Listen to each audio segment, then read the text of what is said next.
That attractive blush steals across her face and she bites that lip again. I ramble on, trying to distract myself from her mouth.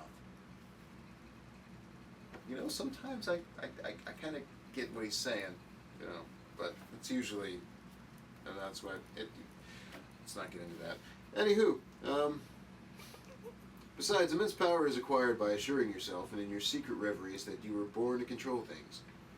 Do you feel that you have immense power? She asks in a soft, soothing voice. Then she arches a delicate eyebrow with a look that conveys her censure. Is she deliberately trying to goad me? Is her questions, her attitude, or the fact that I find her attractive that's pissing me off? My annoyance grows.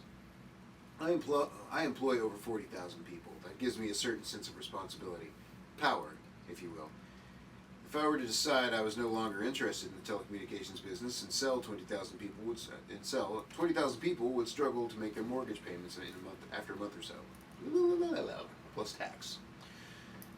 Her mouth pops open at my response. That's more like it.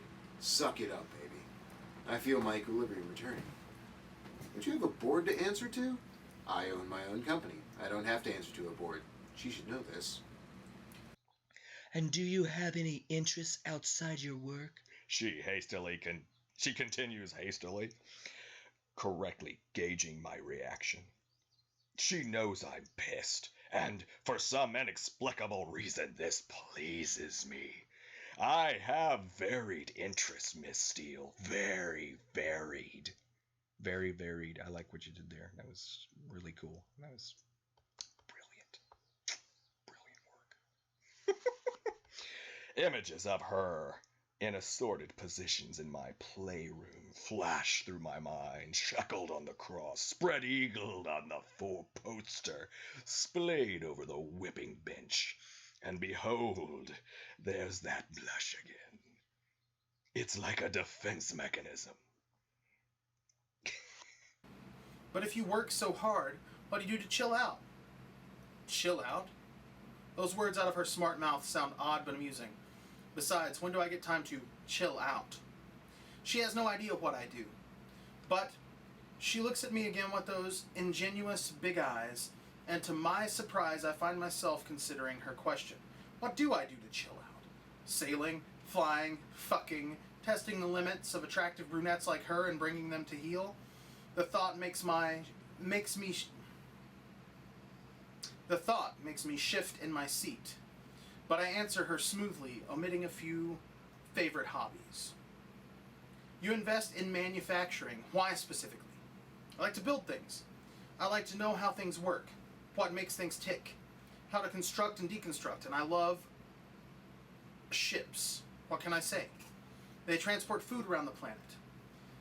That sounds like your heart talking rather than logic and facts. Heart? Me? Oh no, baby. My heart was savaged beyond recognition a long time ago. Possibly, though there are people who'd say I don't have a heart. Why would they say that? Because they know me well. I give her a wry smile. In fact, no one knows me that well, except maybe Elena. I wonder what she would make of this little Miss Steele here. The girl is a mass of contradictions. Shy, awkward, obviously bright, and arousing as hell. Yes, okay, I admit it. I find her alluring. She recites the next question by rote. Would your friends say you're easy to get to know? I'm a very private person. I go a long way to protect my privacy. I don't often give interviews. Doing what I do, living the life I've chosen, I need my privacy. Why did you agree to do this one? Because I'm a benefactor of the university, and for all intents and purposes, I couldn't get Miss Kavanaugh off my back. She badgered and badgered my PR people, and I admire that kind of tenacity. But I'm glad it's you who turned up, and not her. You also invest in farming technologies. Why are you so interested in this area? He's into animal porn, I guess. We can't eat money, Miss Steele. And there are too many people on this planet who don't have enough food. I stare at her poker-faced. That sounds very philanthropic. Is that something you feel passionately about? Feeding the world's poor? She regards me with a puzzled look, as if I'm a conundrum, but there's no way I want her seeing into my dark soul. This is not an open area to discussion. Move it along, Gray. It's shrewd business, I mutter, feigning boredom, and I imagine fucking that mouth to distract myself from all the thoughts of hunger. Yes, her mouth needs training, and I imagine her on her knees before me. Now, that thought is appealing. Oh, God, I just threw up a little. I was not expecting that. Yeah. She recites her next question, dragging me away from my fantasy. Do you have a philosophy? If so, what is it? Apparently it's anything with a heartbeat. I don't have a philosophy as such. Maybe a guiding principle. My eyebrow is like twitching like mad now. I don't know why. It's the stress of reading this shit. The sentence structure is so painful it's hard to follow. Like, 1 second she'll have a decently structured sentence, and then the next second it'll be like some weird fucking fragment thing. I shall conquer this mountain. I don't have a philosophy as such, maybe a guiding principle. Carnegie is a man who inquires the ability to take full possession of his own mind, may take possession of anything else to which he is justly entitled. I'm very singular, driven. I like control of myself and of those around me. So you want to possess things? Yeah, baby. You for one. I frowned, startled by the thought. I want to deserve to possess them, but yes, bottom line, I do. You sound like the ultimate consumer. Her voice is tinged with disapproval, pissing me off again. I am. I am. I am. I am. She sounds like a rich kid who's had all she ever wanted. But as I take a closer look at her clothes, she's dressed in clothes from... Too many clothes in that sentence. Sorry, that's bad writing right there. She's dressed in clothes from some cheap store like Old Navy or H&M. Cheap? Fucking hell, I can't afford Old Navy. Fuck you. Look, I'm poor. Old Navy and H&M are not where I go. Just saying. I know that isn't it. She hasn't grown up in an affluent household. I could really take care of you. Where the hell did that thought come from? Although now that I consider it, I do need a new sub. It's been, 2 months since Susanna? And here I am salivating over this woman. I try an agreeable smile. Nothing wrong with consumption. After all, it drives what's left of the American economy. You're adopted. How much do you think that shaped the way you are? What does this have to do with the price of oil? What a ridiculous question. If I'd stayed with the crack whore, I'd probably be dead. I blow her off with a non-answer, trying to keep my voice level, but she pushes me, demanding to know how old I was when I was adopted. Shut her down, Gray. My tone goes cold. That's a matter of public record, Miss Steele. She should know this, too. Now she looks contrite as she tucks an escaped strand of her hair behind her ear. Good. You've had to sacrifice family life for your work. That's not a question, I snap. She startles, clearly embarrassed, but she has the grace to apologize and rephrases the question. Have you had to sacrifice family life for your work? What do I want with a family? I have a family. I have a brother, a sister, and 2 loving parents. I'm not interested in extending my family beyond that. Are you gay, Mr. Gray? What the hell? I cannot believe she said that out loud. Ironically, the question even my own family will not ask. How dare she? I have the sudden urge to drag her out of her seat, bend her over my knee, spank her, then fuck her over my desk with her hands tied behind her back. That would answer her ridiculous question. Oh. I take a deep, calming breath. To my vindicative delight, she appears to be mortified by her own question. No, Anastasia, I'm not. I raise my eyebrows, but keep my expression impassive. Anastasia. It's a lovely name. I like the way my tongue rolls around it. I apologize. It's, written here. She's at it again with the hair behind her ear. Obviously, it's a nervous habit. Are these not her questions? I ask her and she pales. Damn, she really is attractive in an understated sort of way. No, Kate, Miss Kavanaugh, she compiled the questions. Are you colleagues on the student paper? No, she's my roommate. No wonder she's all over the place. I scratch my chin, debating whether or not to give her a really hard time. Yeah. Did you volunteer to do this interview, I ask. I'm rewarded with her submissive look. She's nervous about my reaction. I like the effect I have on her. I was drafted. She's not well. Her voice is soft. That explains a great deal. There's a knock at the door and Andrea appears. Mr. Gray, forgive me for my interrupting, but your next meeting is in 2 minutes. We're not finished here, Andrea. Please cancel my next meeting. Andrea gapes at me. Looking confused, I stare at her. Out! Now. I'm busy with little Miss Steele here. Very well, Mr. Gray, she says, recovering quickly, and turning on her heel, she leaves us.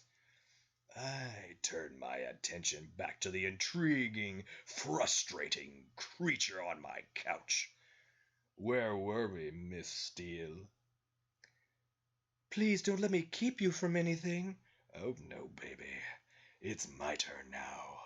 I want to know if there are any secrets to uncover behind that lovely face. Is this guy a serial killer? I want to know about you. I think that's only fair. As I lean back and press my fingers to my lips, her eyes flick to my mouth and she swallows. Oh yes, the usual effect. And it is gratifying to know isn't completely oblivious to my charms. There's not much to know, she says, the blush returning. I'm intimidating her. What are your plans after you graduate? I haven't made any plans, Mr. Gray. I just need to get through my final exams. We run an excellent internship program here. What possessed me to say that? It's against the rules, Gray, no fucking the staff. But you're not fucking this girl. She looks surprised and her teeth sink into that lip again. Why is that so arousing? Oh, I'll bear that in mind, she replies, though I'm not sure I'd fit in here. Why do you say that? I ask. What's wrong with my company? It's obvious, isn't it? Not to me. I'm confused by her response. She's flustered again as she reaches for the recorder. Shit. She's going. Mentally, I run through my schedule for the afternoon. There's nothing that won't keep.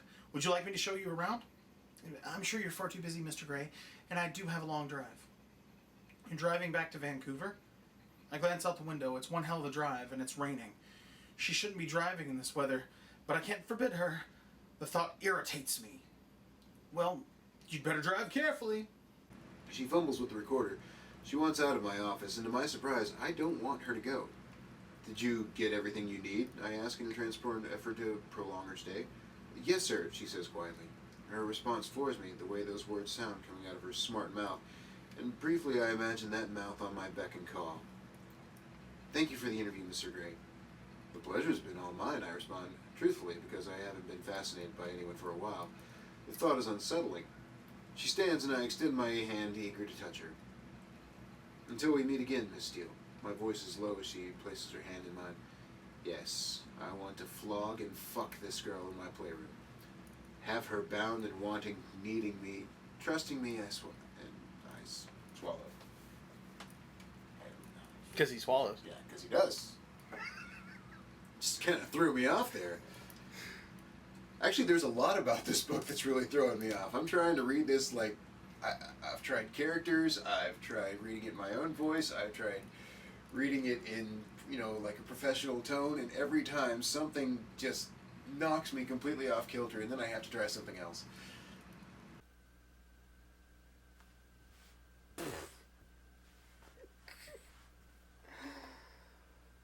Oh.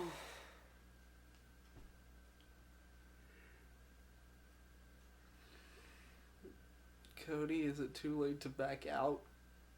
I don't want to read this anymore. Oh, what am I doing with my life?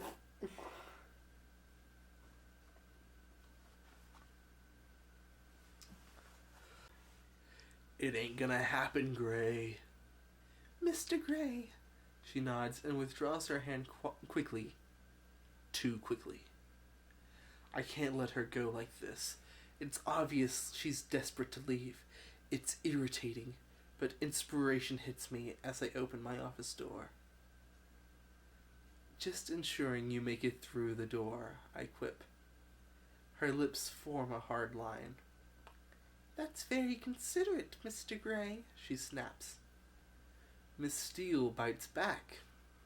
I grin behind her as she exits, and follow her out. Both Andrea and Olivia look up in shock. Yeah, I'm just seeing this girl out. Did you have a coat? I ask. A jacket. I give Olivia a pointed look, and she immediately leaps up to retrieve a navy jacket, passing it to me with her usual simpering expression. Christ, Olivia is annoying, mooning over me all the time. The jacket is worn and cheap. Miss Anastasia Steele should be better dressed. I hold it up for her, and as I pull it over her slim shoulders, I touch the skin at the base of her neck. She stills at the contact and pales. Yes, she is affected by me. The knowledge is immensely pleasing. Strolling over to the elevator, I press the call button while she stands fidgeting beside me. Oh, I could stop your fidgeting, baby. The doors open and she scurries in, then turns to face me. She's more than attractive. I would go as far to say as she's beautiful. Anastasia, I say in goodbye. Christian, she answers, her voice soft, and the elevator doors close, leaving my name hanging in the air between us, sounding odd and unfamiliar, but sexy as hell. Really? I have never been like, oh, you said my name in an uncomfortable manner. That's fucking hot. But you know what? I'm not a millionaire Playboy industrialist, so what do I know? I need to know more about this girl. Andrea, I bark as I return to my office. Get me a Welch on the line, now, because I want some grapes. It's a bad joke. It's a really crappy joke. As I sit at my desk and wait for the call, I look at the paintings on the wall of my office, and Miss Steele's words drift back to me, raising the ordinary to extraordinary. She could so easily have been describing herself. My phone buzzes. I have Mr. Welch on the line for you. Put him through. Yes, sir. Welch, I need a background check. And that's the end of the thing, right? Yeah. Okay, good. Okay, I feel uncomfortable. End of first section of book. Oh god, he's a psychopath. Like, you knew he was a psychopath in the other book, but god, it's so much worse. He has zero redeeming qualities. Wow. Okay. Well, That's it, folks. The first scintillating chapter in 50 Shades of Grey as told by the pervert who perpetrated all 50 shades.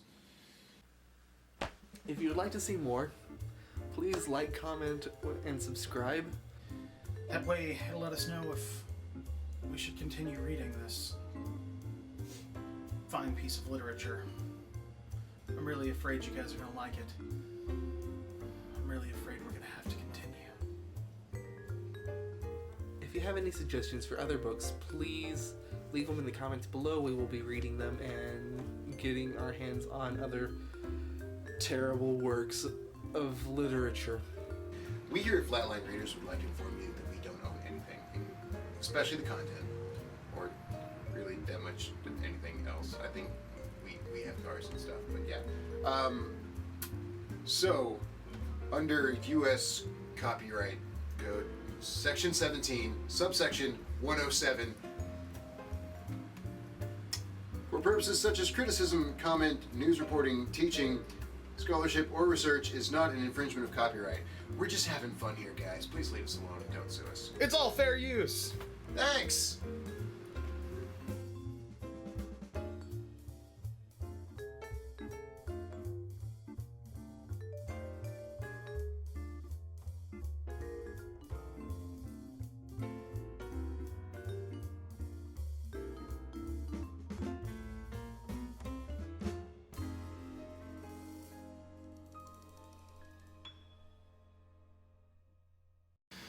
We here at Flatline Readers would just like to inform you that we don't own anything, especially the content, or even that much furniture. But we here at Flatline Readers would like to inform you that we don't anything. We don't anything. We don't anything. Hi. We here at Flatline Readers would like to inform you that we don't own... Muhammad Jihad! Anyway, we here at Flatline Readers would like to inform you that we don't own anything, especially the content, or anything else for that matter. It's all in our mom's name, because we're poor and stuff.